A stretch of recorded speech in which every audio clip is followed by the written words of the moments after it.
नमस्कार श्रोते हो. स्टोरी वर्ल्डमध्ये तुमचं मनापासून स्वागत. कसे आहात? आनंदात ना? कथा आवडती आहे की नाही? कॉमेंट करून अवश्य सांगत जा. त्यामुळे लेखनकार्यास चालना मिळते हो, बाकी काही नाही. बरं, मागील भागात आपण ऐकलं की नामांकित बिल्डर श्रीधर पांडे यांच्या घरची सत्यनारायणाची पूजा छान पार पडते. पण यावेळी त्यांचे गुरु श्री देवेंद्र महाराज असं काही सांगतात की ज्यामुळे कुटुंबातील सर्वजण हादरतात. श्रीधररावांची पत्नी तेजस्विनी भीतभीत विचारते, गुरुजी, आमच्यापैकी कोणाचा अपमृत्यू तर नाही न होणार? नाही तेजस्विनी, पण कोणा एकाचं चांगलं कर्म दुसऱ्यावर संकटाला आमंत्रण देणार आहे. गुरुजी शांतपणे म्हणाले. पुढे महिना संपायच्यात असं काहीतरी घडतं ज्यामुळे गुरुजींचं म्हणणं सत्यात उतरतं. असं कसं होऊ शकतं? एकाचं चांगलं कर्म दुसऱ्यावर संकट. पहिल्या भागाची लिंक डिस्क्रिप्शन बॉक्समध्ये दिलेली आहे. चला तर आता ऐकूया पुढे काय होतं. पुष्कर चांदणीजवळ जाऊन तिला धीर देतो. ताई, शांत हो. आपण त्या व्यक्तीला नक्की शिक्षा करू. सावर स्वतःला. ती रडत रडत म्हणते, काय उपयोग दादा? माझा सोनू मला परत मिळेन का? कशी जगू त्याच्याशिवाय? ती ओक्साबोक्शी रडायला लागते. पूजाला सुद्धा वाईट वाटतं. पुष्कर चांदणीच्या डोक्यावर हात ठेवून म्हणतो, ताई, मी तुला न्याय मिळवून देईन. 18 विश्व दारिद्र्य काय असतं याची जाणीव पूजाला होते. मुलाचं तुटकी खेळणी, फाटके कपडे जवळ धरून चांदणी रडत असते. आजूबाजूच्या झोपडीतील लोक तिच्या सांत्वनासाठी आलेले असतात. पुष्कर गणूला स्वतःचा नंबर देतो आणि काही मदत लागली तर सांग असं म्हणून दोघे परत जातात. संध्याकाळी 6 वाजले असतात. पूजा घरी पोचते. तेजस्विनी चिंतेत असते. पूजाला ती कारण सांगते. अगं, जेवायच्या सुमारास ना, म्हणजे बघ, साधारणपणे 12:30 वगैरे झाले असतील, एक लहान मुलगा भीक मागायला आला. पहिले तर राग आला वॉचमनचा की असं कोणालाही आत कसं सोडले, पण त्या मुलाला पाहून दया आली. भुकेला दिसत होता. मला बोलला की आजी, तुझं घर तर लई भारी आहे, मी परत येईन. मी हसून म्हणाले की पुढचं पुढे बघू, आत्ता तुझ्यासाठी जेवायला घेऊन येते. बस. पूजा आश्चर्य मिश्रित भयाने पाहत म्हणाली, मग? मी आले तेव्हा तो नव्हता ग. मी गेटपर्यंत जाऊन आले. वॉचमॅनला विचारले तर तो म्हणे की कोणी आलेही नाही आणि गेलेही नाही. मी CCTV फुटेजसुद्धा चेक केले. आज एकामागोमाग एक काय घटना घडतायत. लहान मुलाचा अपघातात मृत्यू होणं आणि आईसोबत हे असं घडणं. काय संबंध या सगळ्यांचा? पूजा विचारात पडली. बाबा नेमके मुंबईला गेले होते कामानिमित्त आणि दादा मित्रांसोबत पार्टीला. दोघीच त्या चिंतेत जेवण करून झोपल्या. पूजाला उशिरा झोप लागली. दुसऱ्या दिवशी पेपरमध्ये बातमी वाचली. 10 रुपयांसाठी गेला 4 वर्षाचा मुलाचा जीव.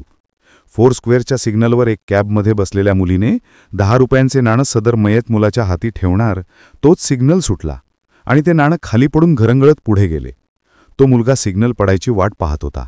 सिग्नल पडलं तसा तो मुलगा नाणं घ्यायला गेला, पण मागून भरधाव येणाऱ्या कारने त्याला उडवलं. सिग्नल पडल्यावरही बेताल धावणाऱ्या वाहनांवर कडक कारवाई व्हावी अशी मागणी खासदार मधुकर देशमुख यांचे चिरंजीव श्री पुष्कर देशमुख याने केली आहे. पूजाला वाचून दरदरून घाम फुटला. तेजस्विनी तिला विचारते, पूजा, काय ग, काय झालं? बरं नाही वाटत का? पूजाने आईला सर्व हकीकत सांगितली. हे बघ पूजा, असे तर बरेच लोक देतात, जरुरी नाही की ती तूच असशील. पण आई, सिग्नल सुटला आणि ते कॉईन पडलं हे मला माहीत आहे आणि ते कारबद्दल नाही बोलत, कॅब असे स्पष्ट लिहिलंय असं म्हणून तिला रडायला येतं. तेवढ्यात अभिचा फोन येतो. तो सांगतो की त्या कॅब ड्रायव्हरने पोलीस स्टेशनमध्ये कबूल केलंय की ती त्याचीच आहे आणि तू ते कॉईन दिलं. मी आणि पुष्कर या प्रकरणात खोलवर जाऊन तपास करतोय. हे ऐकून तिला घाम फुटला. ती जोरजोरात रडायला लागली. आई, त्या मुलाचा जीव माझ्यामुळे गेला ग. आई जवळ घेऊन समजावते, वेडी आहेस का? हे बघ, असं भलतं चलतं बरळू नकोस, उगा चांगलं टेल. ते कॉईन धरंगळल्यावर तो मुलगा सिग्नल पडायची वाट पाहत होता ना. सिग्नल पडल्यावर तो घ्यायला गेला, पण सिग्नल पडल्यावरही मागून भरधाव आलेली कारमुळे त्याचा जीव गेला. सिग्नल पडल्यावर कार थांबली असती तर हा अपघात घडला नसता. तो कारवाला गुन्हेगार आहे. बघ ना, तो बिनधास्त पळून गेला. पण आई, मी कॉईन दिलेच नसते तर. अभि घरी येतो. तिला समजावतो. तिकडे पुष्कर पोलिसांवर दबाव आणून त्या कारचे फुटेजच मागवतो, प्रत्येक सिग्नलवरचे. कारण पांढरी कार दिसतीये पण नंबर नाही दिसत. शेवटचा ट्रॅक असा दिसतो की ती कार लोणावळ्याच्या दिशेने गेली. तो जिथे जिथे CCTVचे फुटेज मिळतील ते सगळे तपासतो. ती कार लोणावळ्यापर्यंत गेलेली दिसत होती, म्हणजे ती व्यक्ती तिथेच असावी. चांदणीसाठी दिवस युगानेवढे मोठे असतात. तसेच पांडे कुटुंबियांना सुद्धा. दुसऱ्या दिवशी रात्री श्रीधर आणि राजीव घरी येतात. राजीव थकलेला दिसतो. जेवणासाठी नाही सांगून तो सरळ झोपायला जातो. जेवताना श्रीधरना पूजा आणि तेजस्विनी सर्व घडलेली हकीकत सांगतात. श्रीधर टेन्शनमध्ये असतात, तरी ते समजुतीने घेतात. पूजा, तुझं इंटेन्शन जरी बरोबर असलं तरी त्या केवळ 10 रुपयांसाठी एका कुटुंबाने आपला मुलगा गमावलाय. त्यांना जशी जमेल तशी मदत करायला तू बांधील आहेस. आणि राजीव का जेवत नाहीये? थकला असेल हो. लोणावळ्याला गेला होता मित्रांसोबत. तेजस्विनी आपल्या लेखाची बाजू घेत म्हणते. दुसऱ्या दिवशी राजीव उठलेला असतो, पण मूडमध्ये नसतो. सगळ्यांना वाटतं थकवा असेल. कुणी एवढं लक्ष देत नाही. पूजा, पुष्कर, अभि, मार्था आणि जॉन चांदणीच्या घरी भेटीला जातात. 2-3 जण बसलेले असतात तिला समजावत. एक जण, अगं चॅंद, आपण रोज कामावून खाणारी माणसं, किती दिस असं अश्रू गाळीत बसायचं? जाणारा गेला, आता तुला पोटासाठी तरी कमवा लागल की नाही? ते पैकेवाले नाही न्याय मिळवून द्यायचे. बोलाचाच भात आणि बोलाचीच कढी. चल आम्ही निघतो. उद्या तमाशा बाजूच्याच गावी आहे. कमीत कमी यातून बाहेर पडशील ग बया. ते 5 जण बाहेर उभे राहून ऐकत होते. वाघ्या, गणू आणि अजून तिसरा झोपडीच्या बाहेर आला. ती दोघं निघून गेली. गणूने त्यांना आत जायला सांगितले. तिकडे राजीव कुढत होता. त्याच्या हातून झालेला गुन्हा त्याला स्वस्थ बसू देत नव्हता. आई सारखी विचारत होती की काय झालं, पण काही नाही, थोडं लो फील होत आहे असं म्हणत तो टाळत होता. जेवणावरची सुद्धा वासना उडाली होती. 2 दिवस असेच गेले. शेवटी रात्री सगळे जेवण करून बसले असता विचारलेच, काय विद्वान, काय झालंय तुम्हाला? प्रेम प्रकरण वगैरे? तेजस्विनी त्याच्याजवळ जाऊन, तुला कोणी पसंत आहे का? आणि तिने नाही म्हटलं. असं काही झालं का? नाही आई, असं काही नाही. अरे मग झालं तरी काय? 2-3 दिवसांपासून तू असाच कुढत बसलेला दिसतोय. पूजानं न राहून विचारलं.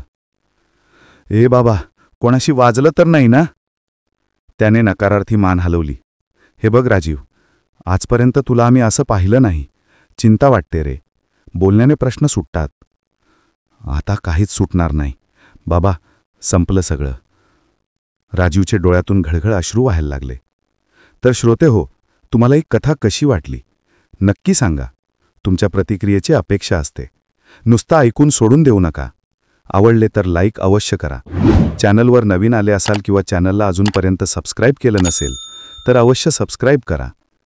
तुमच्या कथा, अनुभव श्रोत्यांपर्यंत पोचवायचे असतील तर अवश्य सांगा. डिस्क्रिप्शन बॉक्समध्ये नंबर दिला आहे. चला तर मग पुन्हा भेटूया पुढील भागात.